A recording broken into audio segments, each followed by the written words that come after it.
Oh, ito na naman ako mga kaibigan. Dito na naman ako sa aking munting ampalayahan. Ngayong araw na ito, itatanim ko na itong mga buto ng ampalaya. Ito, oh, tingnan nyo maigi mga kasipag, oh. Oh, ito. Kailangan itong punla na ito, yung tumutubo na. Yung sigurado nang tumutubo. Alis ka dyan, doon ka muna sa tabi. Mamaya ka na tumulong sa akin. Ito mga kasipag, oh. Tingnan niyo maigi. Ganito lang kasimple ang pagtanim ng ampalaya.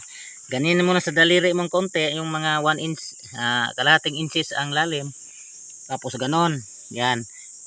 Ipatiwarik mo yung kasi ito yung ang niya, ugat. Ganyan, tapos takpan ng kaunti. Kaunti lang, ganon. Tapos maya, patagin mo ng kaunti. Tama na. Ngayon, diligan natin. Alis ka muna sandali, anak. Ito. Huwag ka muna masyadong atat. Mamaya tutulong ka rin. Ganito, oh. Yan, hindi na yan mai-stress. Mabilis ang pagtubo niyan. Bukas makalawa, 3 araw mula sa pagtanim, ayan, makikita mo lumalabas na yan sa lupa. Ito naman sa kabila, sa kabilang tayo, yung dito, ito alam nyo ba to? Dito umakyat papunta sa ibabaw, papunta dito sa taas. Ito sa iba naman, yung lubid ang ginagawa nilang yung gapangan ng ampalaya. Pero ito sa akin, sagisi. Oh? Iwan ko kung sinong nakakilala nito. Sagisi ito ang tawag dito sa amin. Parang anahaw. Ganun.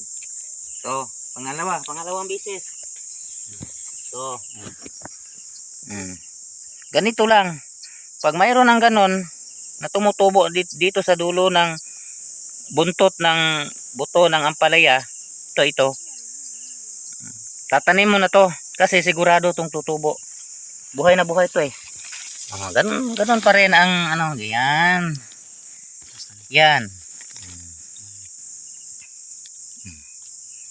Ganun lang kasimple mga kasipag.